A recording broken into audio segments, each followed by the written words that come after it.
Hello everyone, Tina here. I hope your day is just going wonderful. Thank you so much for joining me. Well, I'm back again to share a project with you where you're creating a not so scary Halloween card. We're using the Photoplay paper Say It with Stamps Trick or Treat die set. This is a two-piece die set. It has a large trick or treat greeting and it also has the shadow to go with it. This makes a fabulous focal point on a Halloween card. And so we'll be using that along with one of the images in the Photoplay Papers Trick or Treat stamp set. This coordinates with the Trick or Treat collection, but it's also fun for Halloween cards. In this stamp set, there is a skeleton hand. We are going to stamp this. The skeleton hand is pointing at something, and I'm going to stamp this 6 times. I'm not sure if we'll use all of them or not, but it's better to have more than having to stop and restamp. So once our skeleton hands are stamped, we're going to go ahead and die cut those out. And now we are going to create our background. We have a piece of white cardstock. We'll use that for the shadow of the trick or treat. For the trick or treat, I'm using some lime green cardstock along with some black foam. I thought we would add a little bit of dimension to our greeting. I have a little bit of die cutting to do. I will run these through my die cut machine and I will be right back. Okay, using my glue, we're going to flip around our black foam trick or treat and we are going to add some adhesive behind it. Now, I'm using black foam, but if you don't have any, what you could do is use black cardstock. You would die cut out 3 trick or treats, stack them together, and you would get the same effect. Just something to add a little bit of dimension to your greeting. We'll tack this down to our shadow. I love the way this looks. In fact, this would be a great thing to mass produce because if you want to punch a hole in it and add it to a treat bag for Halloween or for trick-or-treaters, I think that would be adorable. With our green trick-or-treat, I thought we'd do a little bit of coloring on it using some markers. I have 4 markers here. One of them is a blender pen, and what we're going to do is create a gradient coming up from the bottom of the trick and the treat to fade up into the colored cardstock. I like doing this with markers. You could also use different color inks and finger daubers if you wanted to, but markers you seem to have a little bit more control over it. I have 3 different colors of green. I'm starting with my darkest green and I'm going to add just a little bit of dark green to the very bottom of each of my letters, and then I'll go in with my medium tone, kind of doing a flicking motion. We're just blending that mid-tone color in with the dark color, kind of fading them both together. This is a great way to add a gradient to large greetings like this. And again, you have more control when you use markers.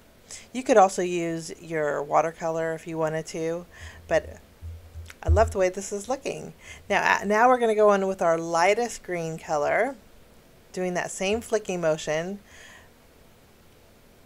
just blending all 3 colors together. And then we have a light to dark gradient on each of the colors. Now since we are blending on colored cardstock, I'm taking my blending pen, which is just colorless. It's nice clear. I'm going over that very lightest ink just so we have an even transition between them. And our trick-or-treat looks wonderful. I'm going to flip this around. We're going to add some glue behind it, and then this is going to go directly on top of our trick-or-treat black foam. I'm just going to use my tweezers and we will adhere it.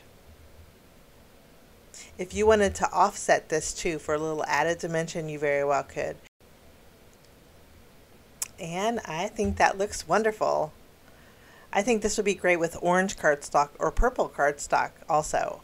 I'm going to add a little bit of shimmer to my trick-or-treat. I'm going to use my sparkle pen and we're going to go over all the letters, just creating some subtle sparkle. And then I think that will finish it off. Love that sparkle. Okay, we are going to bring in our card base. I have an A2 panel of black cardstock. We're going to use the tape runner and adhere this directly to our card base. This way the inside's white and we can write a message. And then I also have a piece of black and white diagonal stripe paper. We're going to adhere this to the bottom of some purple cardstock. The black and white stripe measures 3/4 inches tall by 4 inches wide, and then my purple cardstock measures 4 inches wide by 5 1/4 inches tall. This is going to leave me a little bit of a border on my card base. I'm taking my panel and my card base. We're using my corner rounder. I'm using the larger 1/2 inch side, and we're rounding the upper corners of the card. I noticed my trick or treat has a little bit of an arch, and I thought this is a great way to tie everything together. Speaking of tying things together, I'm going to take some black twine. We are going to tie a bow over the seam of our purple panel. I'll just trim the tails of that twine, and then I will take my tape runner and we are going to adhere it to the front of our card base. If you wanted to use glue, you can also use glue for this, but since the twine is not that thick, I think we can get away with just adhering it directly to the card base. Now we have our trick or treat. Using our tape runner, we're going to adhere this in that purple section. It'll fit beautifully. Once we have our trick or treat adhered, we have our pointing skeleton hands or arms. I'm going to use a little bit of glue, and I thought we would add these skeleton arms all around that purple section, all pointing at the trick or treat. I think these skeletons go really well with the diagonal stripe paper, and it gives a really playful look, and it doesn't take away from our greeting. Some of the skeleton arms are overhanging, so I need to cut some thin foam strips. We're going to put them underneath the arms so everything is nice and even, and if it's overhanging on my card base, I'm going to use my scissors and just trim away the areas that are overhanging. I'm going to just continue with all 6 of my skeleton arms, just making sure that everything is nice and even and flush. Last but not least, I know we have some sparkle on our trick or treat, but we're going to add a little bit more sparkle. I have some iridescent stars. I think stars and Halloween go good together. We are going to go ahead and add stars all over our trick or treat. These are iridescent, so they're going to be really subtle. You can still see the color behind it. I like to place my stars and then glue them down. After we have this done, that finishes off my card today. Today we used the Photoplay paper, Say It With Stamps, Trick or Treat die set. I hope you enjoyed my project. I think it's super fun, super playful, and I think it's not too scary. Have a great day. We will see you again real soon. Bye-bye.